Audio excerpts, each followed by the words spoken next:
झारखंड विधानसभा के मॉनसून सत्र का दूसरा दिन बेहद हंगामेदार रहा। न सिर्फ सदन के अंदर बल्कि सदन के बाहर भी जमकर नारेबाजी हुई। विपक्ष के तमाम विधायकों ने सदन शुरू होने से पहले ही विधानसभा की सीढ़ियों पर राज्य को अकाल क्षेत्र घोषित करने की मांग को लेकर के सरकार के खिलाफ नारेबाजी करी। हालांकि जब सरकार इस विषय पर चर्चा कराने के लिए तैयार हुई तो तमाम विपक्ष के विधायकों ने सदन का बायकॉट करते हुए ये कर दिया और ये कहा कि सूखा क्षेत्र घोषित करने से समस्या का समाधान नहीं होगा बल्कि राज्य को अकाल क्षेत्र घोषित किया जाए। अब से थोड़ी देर पहले मुख्यमंत्री हेमंत सोरेन ने भी झारखंड में बदलती राजनीतिक परिदृश्य को लेकर अपनी बातें रखी हैं। क्या कुछ उन्होंने कहा है, जानने के लिए सीधे बात करते हैं अपने सहयोगी मदन जी से। मदन जी, चूंकि मुख्यमंत्री से हम लोग भी ये चाह रहे थे कि तमाम चीज़ों पर वो अपनी राय रखते ताकि एक झारखंड के अंदर 3.25 करोड़ जो जनता देख रही है, समझ रही है, वो भी उनके सामने एक स्पष्ट तस्वीर हो कि झारखंड में चल क्या रहा है और झारखंड का राजनीति किस दिशा में बढ़ रही है।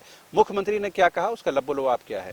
बिल्कुल, देखिए, सीधे तौर पर जो कांग्रेस के 3 विधायकों की गिरफ्तारी हुई है उसके बाद पहली बार मुख्यमंत्री ने मीडिया से बातचीत की और अपना जो है बातें रखी है। उसमें सबसे महत्वपूर्ण ये है कि पूरी तरह से इन जो घटनाक्रम है उसका जिम्मेदार बीजेपी को बताया और पूरा ये मामला जो है कहा कि ये बीजेपी द्वारा सुनियोजित, एक तरह से कहें तो एक जो घटना बनाया जा रहा था उसका उद्भेदन हो चुका है। यानी कि सरकार को अस्थिर करने की कोशिश बीजेपी के द्वारा की जा रही थी, जिसका कि खुलासा हो गया और समय पर जो है बंगाल में उनकी गिरफ्तारी हो गई विधायकों की। हेमंत सोरेन ने यह भी कहा कि ये एक दिन का प्रयास नहीं है बल्कि जब से सरकार ये बनी है, यानी कि हेमंत सोरेन सत्ता में आई है, उसके अगले दिन से ही इस तरह के प्रयास किए जा रहे हैं और पूरी तरह से सिर्फ उस तरह जब बिना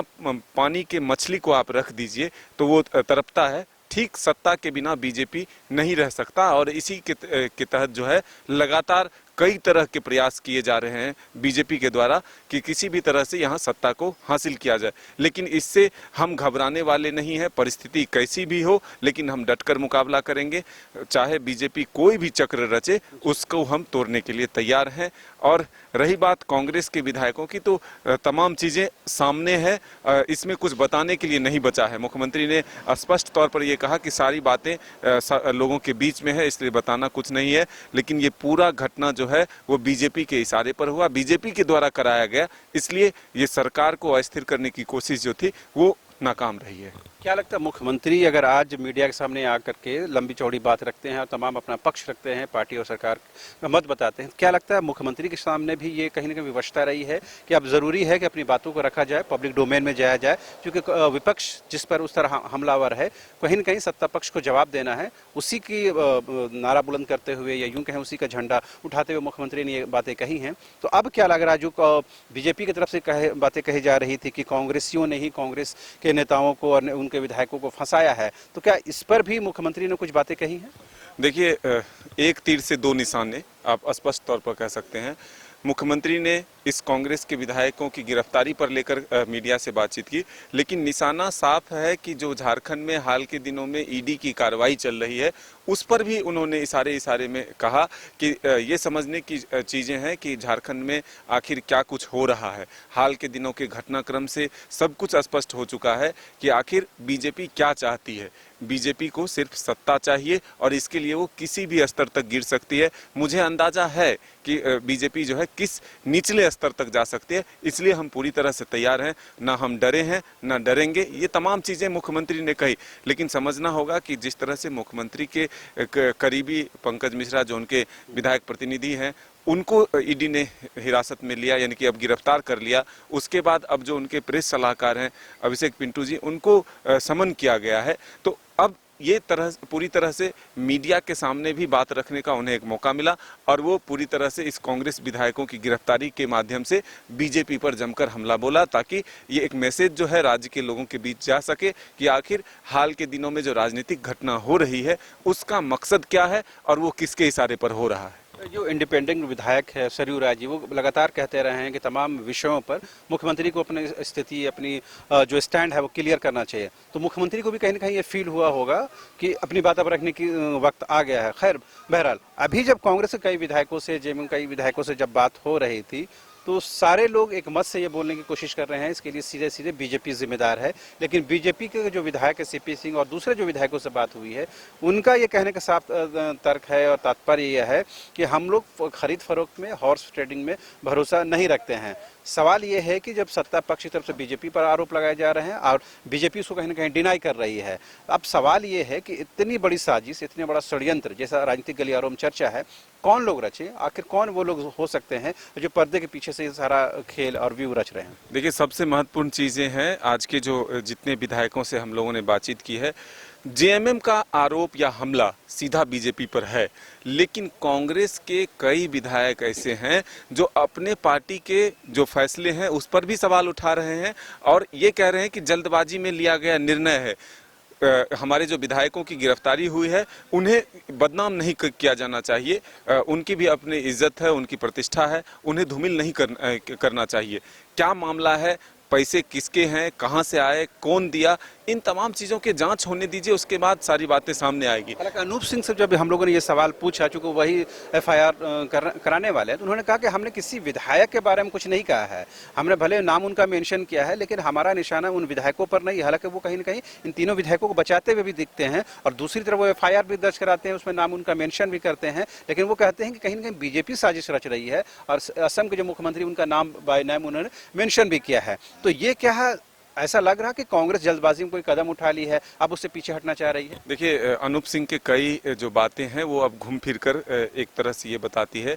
कि एक तरफ तो वो कह रहे हैं कि जो कांग्रेस के विधायक हम उन पर आरोप नहीं लगाते हैं, ना उनका हम नाम दिए, लेकिन जो बात मुख्यमंत्री असम के जो हैं जिनका जिक्र किया जा रहा है कि उनका फोन आया था, वो फोन किसको आया था ये जिक्र तो उन्होंने कर दिया है एफआईआर में कि कांग्रेस के इन्हीं विधायकों को उनका फोन आता था, उनको प्रलोभन दिया जाता था कि आपको मंत्री बना देंगे, आपको 10 करोड़ रुपए दे दिए जाएंगे। तो फिर सीधे तौर पर तो आरोप अपने ही विधायकों पर हो गए। तो अब अनूप सिंह जी जो कार्रवाई किया है वो अब उससे बचना चाहते हैं, इसलिए अनूप सिंह जो है बातों को अब घुमा रहे हैं। सीधे तौर पर आप ये जानिए कि कांग्रेस के विधायक अनूप सिंह ने सीधे एफआईआर जो किए हैं उसमें तीनों विधायकों के नाम हैं कि विधायकों ने हमें कहा कि आपको भी ये चीज मिल सकते हैं, आप अगर साथ देते हैं आप वहां चलते हैं। तो अब इसमें कुछ बचा नहीं है और इसीलिए कांग्रेस के ही विधायक जो हैं कई, वो ये कह रहे हैं कि जिन्होंने एफआईआर किया है वही सही जवाब देंगे कि आखिर हुआ क्या है, हम लोगों को कुछ नहीं मालूम। पार्टी के फैसलों पर भी सवाल उठाया कि इतनी बड़ी पार्टी है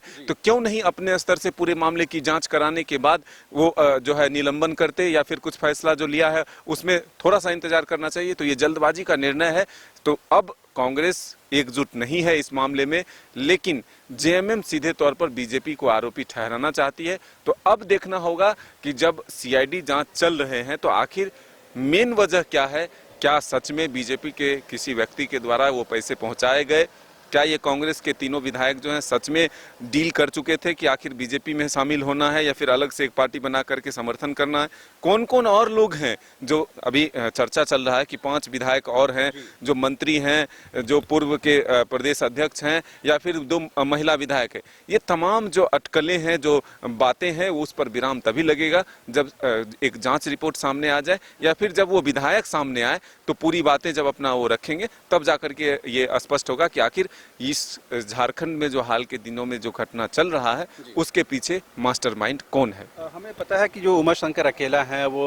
बहुत बेहतर रिलेशन है उनका इरफान अंसारी साहब के साथ या दूसरे विधायकों के साथ भी। अभी जो थोड़ी देर पहले जब उनसे बात हो रही थी तो उन्होंने कहा अगर ये कोई साबित कर दे कि उमा शंकर अकेला भी उस प्रकरण में शामिल रहा है, कि जैसे ये खबरें और स्रोत ये बता रहे हैं कि वो भी कहीं ना कहीं मौके पर मौजूद थे लेकिन वो ट्रैप नहीं हुए। अब वो कहते हैं कि अगर हम इसमें शामिल हैं तो हम अपनी विधायकी छोड़ देंगे। तो अब क्या लग रहा कि न सिर्फ 3 विधायकों का मामला यहाँ तक रुकने वाला है बल्कि अन्य विधायक भी कांग्रेस के जो पर्दे के पीछे हैं उन लोगों का भी नाम आएगा। ऐसे में क्या एक बवंडर, राजनीतिक बवंडर की शुरुआत हो चुकी है? यही बात हम बता रहे थे कि कांग्रेस में आपसी सहमति नहीं है, कांग्रेस के विधायक एकजुट नहीं है। अगर कोई बात है तो तमाम लोगों को खुलकर विरोध करना चाहिए कि हाँ 3 विधायकों ने गलत किया, अब वो तीनों जो है पार्टी से निलंबित हुए, अब उनसे कोई मतलब नहीं है पार्टी का, हाँ वो गलत कर रहे थे। लेकिन अभी भी कई विधायक हैं जो उन तीनों विधायकों का साथ दे रहे हैं, कह रहे हैं कि अब किस रूप में बातें सामने आई है, किसके पैसे हैं, क्या कुछ हुआ है, वो तमाम चीज़ें थोड़ा वक्त दीजिए तब हम बातें रखेंगे। तो अब इससे समझा जा सकता है कि आने वाले दिनों में कांग्रेस में तो सब कुछ ठीक नहीं चल रहा, लेकिन सरकार पर भी कुछ न कुछ असर पड़ेगा। जी। आज तमाम जो विधायकों से, पक्ष हो या विपक्ष के विधायकों से जो बात हुई, उसमें सबसे बेहतर एक बात जो सुनने को मिली वो थी मांडेर के विधायक शिल्पी नेहा तिर्की ने जो बातें कही, वो कहीं न कहीं आज भी ये बताता है कि राजनीति में शुचिता बची हुई है। उन्होंने कहा कि जब मुझे इस प्रकरण की जानकारी हुई तो उन्हें एक शर्मिंदगी का एहसास हुआ, उन्हें लगा कि राजनीति में यह क्या कुछ हो रहा है, कहीं न कहीं ये सीधे सीधे उनके पार्टी से ताल्लुक रखता है, लिहाजा कहीं न कहीं वो डिस्करेज भी हुई हैं। बहरहाल वो ये चाहती हैं कि इस पूरे प्रकरण की एक साफ सुथरे तरीके से जांच हो और दूध का दूध और पानी का पानी होना चाहिए, लेकिन राजनीति में जो दिखता है वो होता नहीं और जो होता है वो दिखता नहीं। लिहाजा थोड़ा इंतजार कीजिए, तस्वीरें जरूर साफ हो जाएंगी। कैमरा पर्सन संजय के साथ रांची विधानसभा परिसर से शहनवाज।